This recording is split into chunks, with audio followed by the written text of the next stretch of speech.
My son and daughter-in-law erased me from their wedding guest list. They looked me in the eye and said, "Your name isn't here."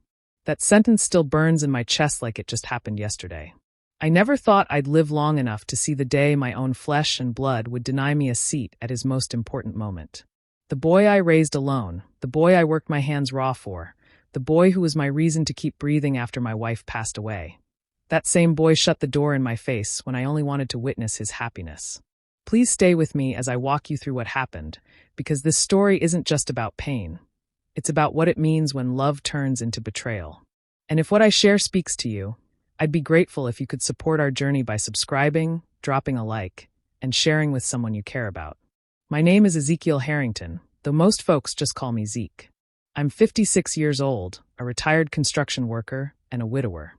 I've lived most of my life with calloused hands, sweat on my brow, and a quiet pride in knowing I never once turned my back on my responsibilities. When my wife died suddenly, it felt like the sky fell.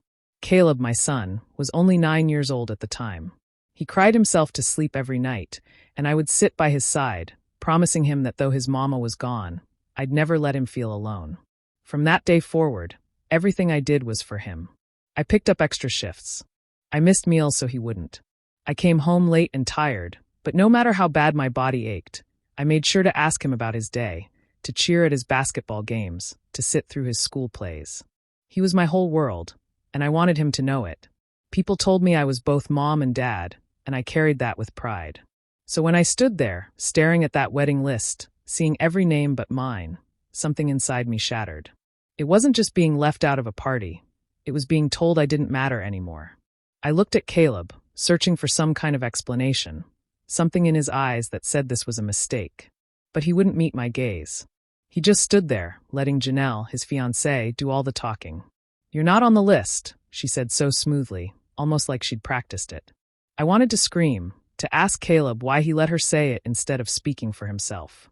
But the words stuck in my throat. My heart pounded in my ears, and I felt like the ground had been yanked out from under me.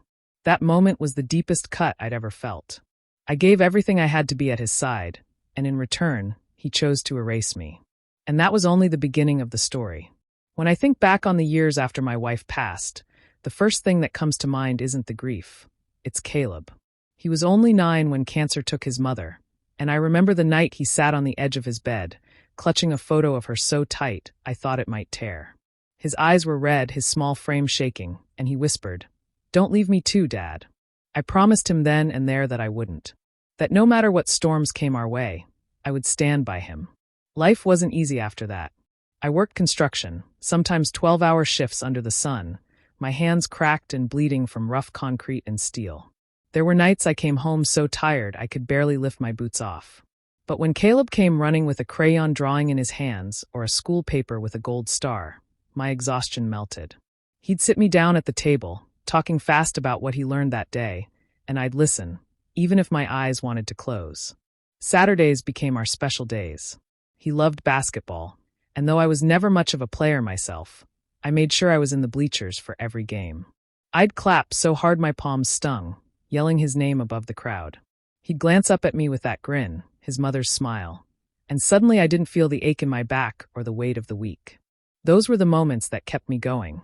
At home, we built our own traditions. Every Sunday evening we'd make pancakes for dinner. It didn't matter if it was sloppy, with flour dusting the counters and syrup sticking to our fingers. We laughed through it, and every night, no matter how late it was, I'd sit by his bed before he fell asleep. Sometimes he wanted to talk about school or friends. Other times he just wanted me there in the silence. I'd tell him stories about his mother, so he wouldn't forget the sound of her laughter, the way she loved to sing in the kitchen. He'd fall asleep to those memories, holding on to her through my words. There were hard times too. When bills piled up, I sold my old pickup just so Caleb could go on a school trip he'd been dreaming of. I went without new boots for nearly 2 years, so I could buy him the basketball shoes he wanted. I never told him what I gave up. He didn't need to know. My sacrifices weren't burdens. They were my way of keeping him whole. Looking back, I see how deeply we leaned on each other. He wasn't just my son. He was my companion, my reason to wake up each day. We survived grief together, hand in hand. That bond was everything to me, unshakable, or so I thought. It's what makes the memory of what came later so painful. Because when someone you love that fiercely turns their back on you, the wound cuts deeper than words can describe. I still remember the first time Caleb brought Janelle home. He was beaming like a kid who had just won a trophy, and I could see in his eyes that she meant the world to him. She was beautiful, polished, the kind of young woman who carried herself like she belonged in places I had only ever passed by. Her handshake was firm, her smile practiced, but when her eyes met mine, I felt a flicker of something, judgment maybe. "Dad, this is Janelle," Caleb said proudly. "She's studying business, top of her class." I shook her hand and welcomed her, but from that very first moment, I noticed the way she looked around my modest home. Her eyes lingered on the worn couch, the old family photos, the scuffed wooden floors I had laid myself years ago. It wasn't cruel or obvious, just a little flick of her gaze, but I felt it all the same. At dinner that night, I served my best, fried chicken, collard greens, and cornbread, the recipes my wife used to make. Janelle took a polite bite, then set her fork down gently. "It's nice," she said, her voice soft but carrying a hint of dismissal. Caleb didn't notice. He was too busy hanging on her every word, asking about her classes, her professors, her plans for the future. I listened too, quietly, but each time I mentioned something about my own work, how I'd just finished a tough project, or how I used to take Caleb to job sites when he was little, Janelle's smile tightened. She would nod quickly and steer the conversation back to safer ground, usually about her family's business or the trips they had taken. It was small things at first. When I offered to show her some old photo albums of Caleb's childhood, she said she was too tired after dinner. When I told a joke that made Caleb laugh, she gave a polite chuckle that didn't reach her eyes. Once, when I excused myself to wash the dishes, I overheard her whisper to Caleb, "Your dad works so hard. It must have been tough growing up that way." Tough. The word stung, like our life together was something to be pitted. I tried to brush it off, telling myself I was being sensitive. Caleb was happy, and that was what mattered. But I couldn't shake the feeling that Janelle saw me as less educated, less wealthy, less worthy. One evening, after they left, I asked Caleb gently, "Son, are you sure she respects you and me?" He frowned, defensive. "Dad, you're reading too much into it. She's just different, that's all. You've got to give her a chance." So I stayed quiet. I didn't want to push him away. But deep inside, I knew what I had seen in her eyes that first night. It wasn't just difference. It was distance, a wall she had already started building between me and the son I had raised with everything I had. The day Caleb told me he was engaged, I swear my heart nearly burst with joy. He showed up at my doorstep, Janelle right beside him, her hand resting proudly on his arm. I saw the sparkle of the ring before he even said a word, and for a moment, I felt nothing but pride. My boy, the same kid I once taught how to ride a bike, was now stepping into a new chapter of his life. "Dad," he said, almost glowing, "we're getting married." I pulled him into a hug so tight he laughed and told me not to crush him. Then I hugged Janelle too, though she stood stiff, her smile polite rather than warm. Still, I didn't let it bother me. My son was happy, and that was enough. Right away, I started thinking of how I could contribute. Money was tight. I lived off my pension and a little from the small jobs I picked up. But this was my son's wedding. I told them, "I may not have much, but I want to help however I can. Maybe with the catering or the flowers or even just the suits. You tell me where I fit in." That's when the air shifted. Janelle gave me a look sharp and cool, then said, "It's fine, Mr. Harrington. My family can handle it. They've already started making arrangements." Her words weren't harsh, but the way she said them sliced right through me. Caleb didn't notice. He was still grinning, nodding along. But I felt it. That wall again. That quiet message that I wasn't needed here. I tried to brush it off, forcing a smile. "Of course.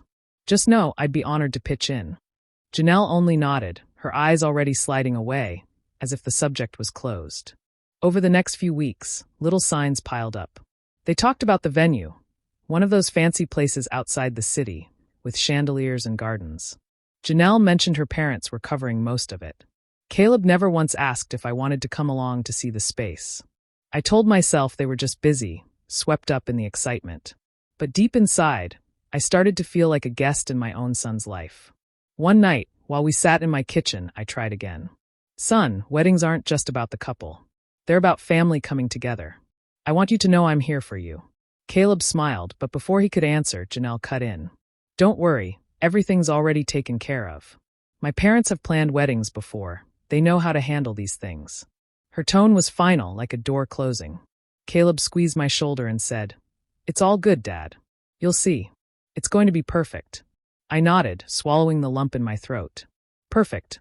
Maybe for them. But for me, that was the first time I truly felt the distance, a quiet ache growing where my pride had been only moments before. I had been waiting for the wedding invitation like a kid waits for Christmas morning.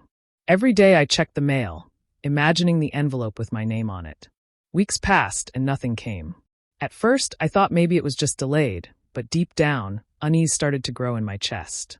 Finally, I decided to stop wondering and ask Caleb directly. One Saturday afternoon, I drove to his apartment. I carried a small box with me, filled with old photos of his mother that I thought he might want for the ceremony. I pictured him smiling, thanking me, telling me where I'd be sitting. Instead, what I walked into still haunts me. Janelle was at the dining table with a large binder open in front of her. The pages were neat, filled with names and little sketches of the seating plan. Caleb sat beside her, scrolling on his phone, not really paying attention. I cleared my throat, trying to steady my voice. "So, son, I haven't received my invitation yet. Thought I'd come by and see if maybe it got lost in the mail." The room grew quiet. Janelle looked up at me, then down at the binder. She flipped a page, tapped her perfectly manicured nail against it, and said almost casually, "Your name isn't here." For a moment, I didn't understand. I actually leaned closer, expecting to find it. But the chart was filled, table after table, names of family, friends, coworkers. And she was right. My name was nowhere to be found. I turned to Caleb, waiting for him to laugh, to say it was a mistake, a mix-up, anything. But he didn't. He just stared at his phone, his jaw tight, his eyes avoiding mine completely. I said softly, "Caleb?" "Nothing." No explanation, no comfort. Just silence. Janelle crossed her arms, her tone cool and final. "It's a small wedding. We had to make tough choices." Tough choices. Like cutting out the man who raised him single-handedly? Like erasing the father who had sacrificed everything to get him where he stood now? My hands trembled as I gripped the box I had brought. Inside were memories, his mother's smile, his childhood laughter. And suddenly it felt foolish, like I had carried them into a place where they no longer belonged. I wanted to shout, to demand answers, but the words got stuck in my throat. Instead, I felt this heavy, hollow ache spread through my chest. I looked at my son one last time, hoping he'd meet my eyes, hoping he'd speak up. But he just sat there, letting her words hang in the air as truth. That was the moment I knew. I wasn't just forgotten. I had been deliberately erased from the biggest day of his life. The boy I had once carried on my shoulders, the boy I had sworn to protect, had chosen silence over me. And that silence cut deeper than any words ever could. The wedding day came, and though I knew I wasn't wanted there, I couldn't stop myself from driving out to the venue. It was a grand estate on the edge of town, the kind of place I'd only ever seen in magazines. The driveway was lined with flowers, cars of every shape and size pulling up as guests in fine clothes stepped out, laughter spilling into the air. I parked my old pickup a good distance away, far enough that no one would notice me, but close enough to see everything. I sat there with my hands gripping the steering wheel so tightly my knuckles turned white. My chest felt heavy, torn between pride and sorrow. I told myself I just wanted to see him happy, to catch even a glimpse of the man he had become. But the truth was, I was still clinging to some foolish hope that maybe, just maybe, he'd look around, notice the space where his father should have been, and feel my absence. Through the windshield, I saw Caleb step out in his tuxedo. He looked sharp, confident, every bit the young man I had raised. For a split second, my heart swelled with pride. That was my boy. My son. I remembered the nights I stayed up patching his uniforms for basketball games, the mornings I made him pancakes before school, the times I clapped until my palms were raw just to cheer him on. Every memory came flooding back in that instant. Then I saw Janelle at his side, radiant in her gown, her family surrounding them with smiles and applause. They embraced him like he belonged to them, like they had molded him into who he was. I watched as her father straightened Caleb's bow tie, as her mother fussed over the flowers, as her siblings laughed with him like he was already one of their own. And me? I was nowhere in that picture. I lowered my head, fighting back the sting in my eyes. The window of my truck became a barrier between me and the life I had once dreamed of being part of. I wanted to step out, to walk up and tell him I was proud of him, but the memory of that seating chart held me back. His silence had spoken louder than any words. He had chosen this. He had chosen them over me. As the music floated from the garden and the guests clapped, I sat in my truck alone, the sound of celebration drifting toward me like salt in a wound. No one turned, no one searched the crowd for me, no one noticed the man sitting just beyond the gates. I wasn't part of the story anymore. I stayed until I saw them walk down the aisle, hand in hand, smiling as though the world was perfect. Then I turned the key, the engine rumbling beneath me, and drove away with tears blurring my vision. That was the day I realized heartbreak doesn't always come with shouting or slammed doors. Sometimes it comes quietly, as you sit in a truck, watching your son begin a new life without you. The days after the wedding felt like walking through a fog I couldn't escape. I kept expecting the phone to ring, hoping it would be Caleb, ready to explain, ready to tell me there had been a misunderstanding. Every time it buzzed, my heart jumped, but it was never him. A week passed, then two, and still nothing. The silence grew louder with each passing day. Finally, a message came, but not from my son. It was from Janelle. Just one line, short and sharp. It was for the best. No greeting, no explanation, no kindness.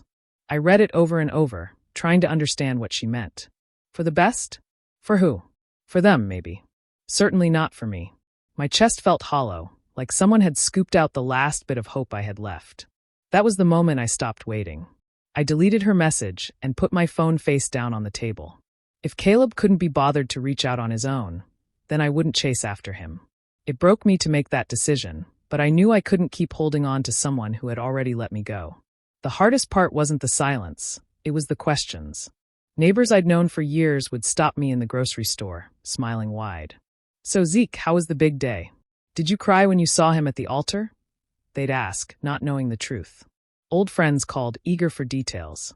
I forced a smile, nodded, changed the subject. What could I say? That I hadn't been there? That my own son had chosen to erase me?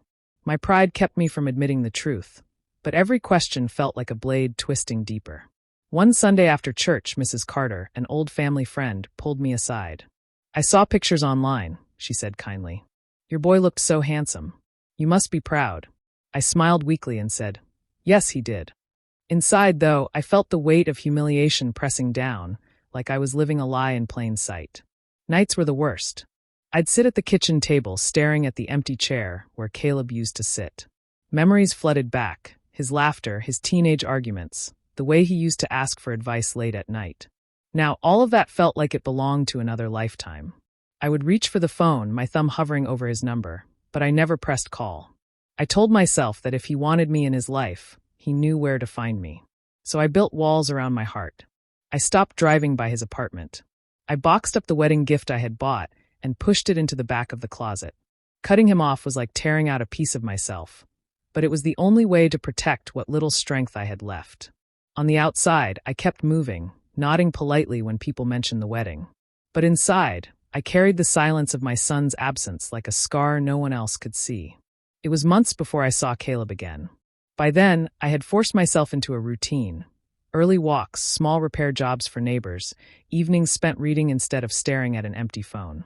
I still carried the ache, but I learned to live around it. Then one evening, there was a knock at my door. When I opened it, Caleb stood there, shoulders slumped, eyes tired. For a second, I thought I was dreaming. "Dad," he said, his voice low. "Can we talk?" He looked different, less polished, more worn down. Gone was the confident smile he'd worn on his wedding day. I stepped aside and let him in, my heart pounding. We sat at the table where he had once done his homework as a boy. He kept fiddling with his hands, not looking at me. Finally, he said, "Janelle's family, their business went under. They lost almost everything. We're struggling, Dad. I was wondering if you could help us out." The words hit me like cold water. After everything, after erasing me from his life, he was here, because he needed something. I didn't answer right away. Instead, I studied him, the way his eyes darted nervously, the way he couldn't sit still. He looked so much like the boy I raised, but at the same time, he felt like a stranger.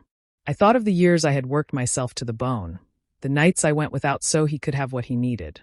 And then I thought of that wedding chart, of the empty space where my name should have been. "Caleb," I said slowly, "what exactly are you asking?" He shifted in his seat. "Just a little financial help until we get back on our feet. Janelle's parents are embarrassed. They can't cover us like they used to. You're the only one I can turn to."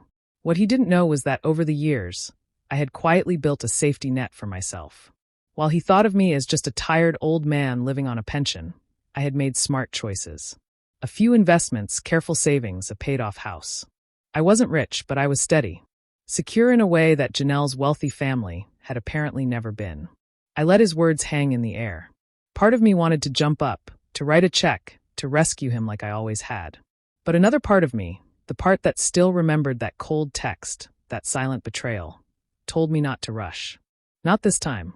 So I leaned back in my chair and simply said, "I hear you." The silence stretched. Caleb looked at me, waiting for more, waiting for me to step in as I always had. But I didn't. I let him sit with the weight of his request, with the knowledge that for the first time in his life, I wasn't going to make this easy. And in that quiet pause, I felt something shift. For once, I held the power, and he knew it. Caleb came back the next day, more desperate than before. He didn't bother with small talk this time. He sat at the table, his hands gripping the edge like he was holding on for dear life. His voice cracked as he said, "Dad, you're all I've got left." For a moment, hearing those words almost broke me. That's what I had always wanted, to be the person my son could turn to, the one he leaned on. But the bitterness of memory rose up fast. I could still see Janelle's cold smile as she pointed at that seating chart, could still feel the sting of Caleb's silence as I stood erased from his wedding. I looked him in the eye, steady and calm, and asked, "If I wasn't good enough to be at your wedding, son, why am I good enough now?" His face tightened, shame flickering across it. He opened his mouth, but no words came. He just stared down at his hands, as if the answer might be hiding there. I let the silence stretch, forcing him to sit with it. Finally, I sighed and said, "I don't have money for you, Caleb. Not for this. What I can give you is advice, something I've been trying to hand you your whole life. Work hard, live within your means, stop chasing what other people think makes you valuable. If you keep trying to build your life on someone else's wallet, it'll keep crumbling. Learn to stand on your own 2 feet." He leaned back, frustrated, his tone sharp. "That's easy for you to say, Dad. You don't understand what it's like trying to keep up appearances, to keep Janelle happy. She deserves a certain kind of life." I shook my head slowly. "If love depends on what you can provide, son, then it isn't love, it's a transaction. And I raised you better than that." He scoffed, dismissing my words like they were nothing, but I could see the crack in his confidence. His shoulders sagged, his jaw clenched, and for the first time, he looked like a man realizing the ground beneath him was gone. "Dad, please," he said again, softer this time. "I need your help." I reached across the table, resting my hand over his for just a moment. "You do have my help, just not the kind you came looking for. I won't hand you money to throw at a sinking ship. But if you're ready to start over, to work and build something real, I'll be here to guide you." He pulled his hand away, his pride still too thick to let him accept it. But I saw it in his eyes, the weight of what he'd done to me, the realization that he had burned a bridge he desperately needed now. In that moment, the balance had shifted. For the first time, he was the one asking, and I was the one choosing. And he finally understood what betrayal costs. Life moved on, even without Caleb. After that last conversation, I stopped waiting for him to come around. I put away the hurt the best I could and decided to pour my time into people who actually wanted me in their lives. I started volunteering at the community center down the street, mentoring boys who didn't have fathers at home. At first, it was just a couple of hours a week, teaching them how to fix things, showing them how to handle tools, giving them a place to talk. Before long, those kids became like family. They listened, they laughed, and they reminded me that I still had something to give. I also began investing, not just money but energy, into my neighborhood. I helped repair old porches, repainted fences, planted flowers outside the library. Folks started waving when I walked by, stopping to chat, telling me they appreciated me. For the first time in a long while, I felt seen again. Not for what I could provide, but for who I was. Meanwhile, news about Caleb and Janelle reached me in pieces.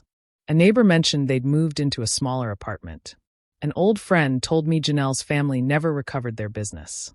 Eventually, I heard they had divorced. Janelle went back to her parents, and Caleb was left trying to pick up the pieces.